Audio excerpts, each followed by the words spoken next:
다 같이 사도신경으로 우리의 신앙을 함께 고백하시겠습니다.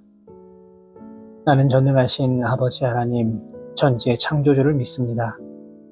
나는 그의 유일하신 아들, 우리 주 예수 그리스도를 믿습니다. 그는 성령으로 잉태되어 동정녀 마리아에게서 나시고 본디오 빌라도에게 고난을 받아 십자가에 못 박혀 죽으시고 장사된 지 사흘 만에 죽은 자 가운데서 다시 살아나셨으며 하늘에 오르시어 전능하신 아버지 하나님 우편에 앉아 계시다가 거기로부터 살아있는 자와 죽은 자를 심판하러 오십니다. 나는 성령을 믿으며 거룩한 공교회와 성도의 교제와 죄를 용서받는 것과 몸의 부활과 영생을 믿습니다. 아멘. 다같이 찬송가 302장 내 주 하나님 넓고 큰 은혜는 함께 찬송하시겠습니다.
오늘 우리에게 주시는 하나님의 말씀은 구약성경 시편 52편 1절에서 3절까지의 말씀입니다.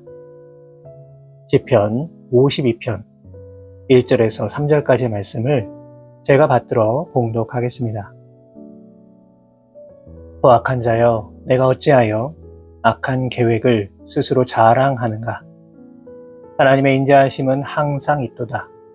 내 혀가 심한 악을 꾀하여 날카로운 삭도같이 간사를 행하는도다. 내가 선보다 악을 사랑하며 의를 말함보다 거짓을 사랑하는도다. 아멘. 오늘 읽은 이 시편 52편의 표제를 보시면 에돔인 도액이 사울에게 이르러 다윗이 아히멜렉의 집에 왔다고 그에게 말하던 때에 이렇게 기록이 되어 있습니다. 이 본문의 배경은 이러합니다. 다윗이 사울의 핍박을 피하여 높당에 이르게 되었습니다. 그리고 마침 그곳에는 사울의 목자장이었던 도액이 머물고 있었습니다. 당연히 도액은 다윗이 사울에게 쫓기고 있고 사울이 도망친 다윗을 간절하게 찾고 있다는 사실도 알고 있었습니다. 그렇기 때문에 사울에게 다윗의 위치를 밀고 하면 분명히 자신에게 많은 포상이 있을 것이라고 생각을 했습니다. 결국 도액은 사울에게 제사장 아히멜렉이 다윗을 숨겨주고 도와주었던 일을 밀고 하게 됐던 겁니다. 그렇다면 이 일의 결과가 무엇이었을까요? 제사장 아히멜렉과 그 일족 무려 85명이 무참히 살육을 당하고 말았습니다. 그런데 오늘 본문을 히브리어 원문으로 살펴보면 1절에 이 포악한 자로 번역된 단어는 강하다, 용맹하다, 능하다 이러한 뜻을 가지고 있는 형용사 히보르라고 하는 단어로 되어 있습니다. 일반적으로 이러한 단어는 전쟁에서 용맹을 떨친 전쟁 영웅을 뜻하는 매우 긍정적인 의미로 사용되는 단어입니다. 다시 말해서 다윗은 도액을 향해 지금 영웅이라고 하는 칭호를 붙이고 있는 겁니다.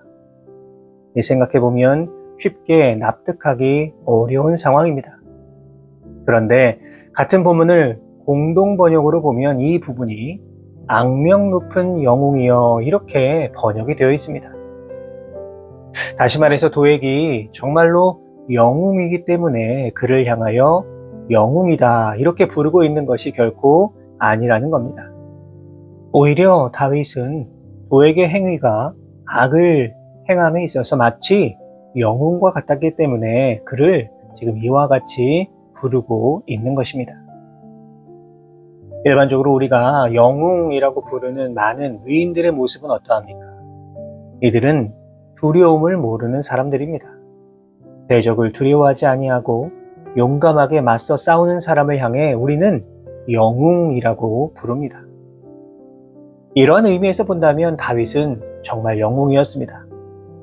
다윗은 어린 나이에도 불구하고 모든 이스라엘 백성들이 두려워하였던 블레셋의 장수 골리앗을 두려워하지 아니하고 오직 하나님을 의지하며 담대하게 나아가 싸워 승리를 거두었습니다. 어디 그뿐입니까? 이후에도 다윗은 수많은 전투에 담대하게 나아가 승리를 거둔 위대한 영웅이었습니다. 그리고 다윗은 마침내 이스라엘의 왕이 되어서 주변 모든 나라들을 정복하고 이스라엘 역사상 가장 강력한 나라를 만들었던 진정한 영웅이라고 할 수가 있습니다. 그러나 도액은 어떠합니까? 도액은 악을 행함에 있어서 영웅이었습니다. 그는 악을 행함에 있어서 결코 두려움이 없었습니다. 악을 행함에 있어서 하나님을 결코 두려워하지 않았습니다. 오히려 자신의 악한 계획을 자랑하면서 악을 담대하게 행한 악한 영웅입니다.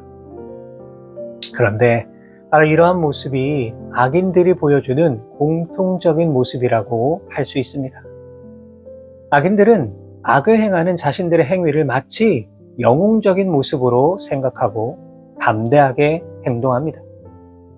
자신들이 행하는 악이 크면 클수록 자신을 대단하게 여기기도 합니다. 심지어 자신을 진짜 영웅처럼 포장해버리기도 합니다. 하지만 분명한 사실은 무엇일까요?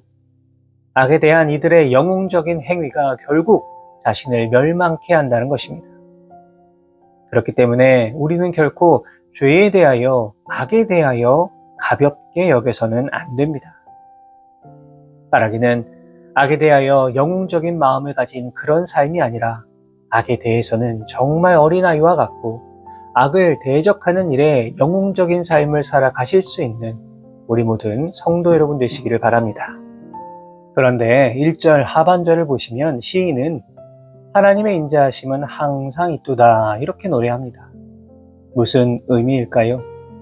그것은 바로 강포한 자들이 악한 계획을 세우고 그 악을 실행에 옮기면서 이를 자랑스럽게 여기지만 하나님께서는 이러한 악인들의 횡포와 패역함 속에서도 결국에는 다 의인들을 보호하신다는 그러한 의미입니다.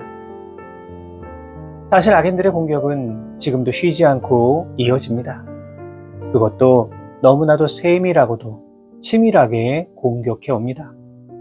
그래서 의인들이 많은 고난과 핍박을 당하는 경우가 많이 있습니다. 다윗의 삶도 그러하였습니다. 다윗은 아무런 잘못도 없이 사울로부터 쫓기는 신세가 되어야 하였고 그의 정적들로부터 무수한 공격을 받아야 했습니다. 그런데 다윗은 이처럼 의인을 핍박하는 악인들을 향해서 무엇이라 선포하고 있습니까? 하나님의 인자하심은 항상 있다는 겁니다. 무슨 뜻일까요? 의인들에 대한 하나님의 인자하심은 영원하기 때문에 의인들이 악인들로 말미암아 고난을 당하지만 결코 망하지 아니하고 궁극적으로는 승리를 거두게 된다는 뜻입니다. 여러분 그렇습니다. 악인들이 아무리 지혜롭고 아무리 영악해 보인다 하더라도 이들로 인하여 의인들의 운명이 결정되는 것은 아닙니다. 악인들이 아무리 의인을 괴롭혀도 결코 의인을 망하게 할 수는 없습니다. 왜 그렇습니까? 여호와 하나님의 인자하심이 의인들과 함께하고 있기 때문입니다.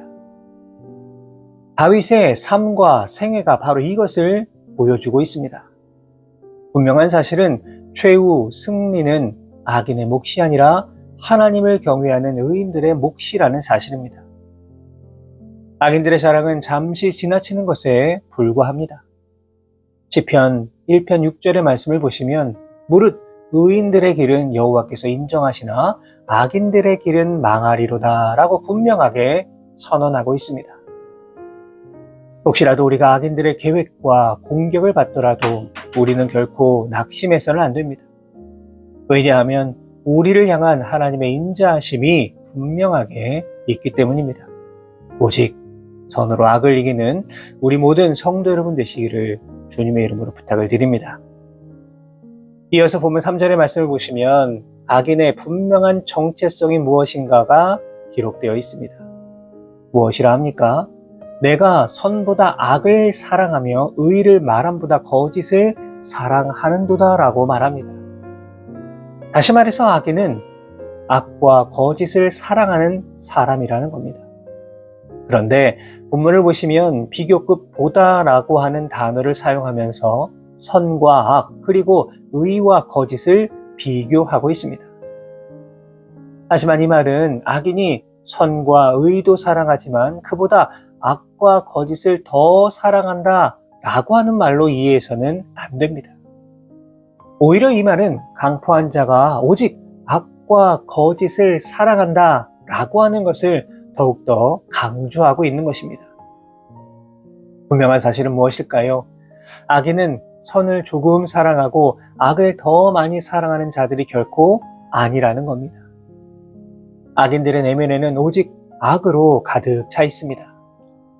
오직 악한 것만을 생각하고 악한 것을 계획하며 악한 것을 실행으로 옮기는 자들입니다. 사람은 누구나 마음에 양심이라고 하는 것을 가지고 있습니다. 그래서 일반적인 사람들은 악을 행할 때에 두려운 마음을 가지기 마련입니다. 하지만 악인들은 그렇지 않습니다. 양심이 딱딱한 돌덩이와 같이 굳어진 사람들입니다. 양심이 있다 하더라도 그것은 자신들의 악을 합리화하는 도구로 사용하는 사람들입니다. 그렇기 때문에 악인은 더욱 담대하게 악을 행할 수 있는 것이고 심지어 악을 행함에 있어서 자신을 영웅으로 착각하게 되는 겁니다. 이 시간 우리의 모습을 깊이 돌아보실 수 있기를 바랍니다. 사람은 결국 자신 안에 채워진 것들을 외부로 드러내면서 살아가게 되어 있습니다. 그렇기 때문에 자신의 내면이 사랑으로 가득 차 있다면 사랑의 행위들이 드러나게 되는 것이고, 악으로 가득 차 있다면 도액과 같은 악한 행위를 너무나도 쉽게 할 수 있게 되는 겁니다. 그렇다면 우리의 내면은 어떠합니까? 우리의 내면은 지금 무엇으로 채워져 있습니까? 오늘 이 시간 우리의 마음이, 우리의 내면이, 우리의 깊은 곳이 과연 무엇으로 채워져 있는가 돌아보실 수 있기를 바랍니다. 혹시라도 미움과 분노, 시기와 질투입니까? 아니면 사랑과 긍휼과 자비로 채워져 있습니까?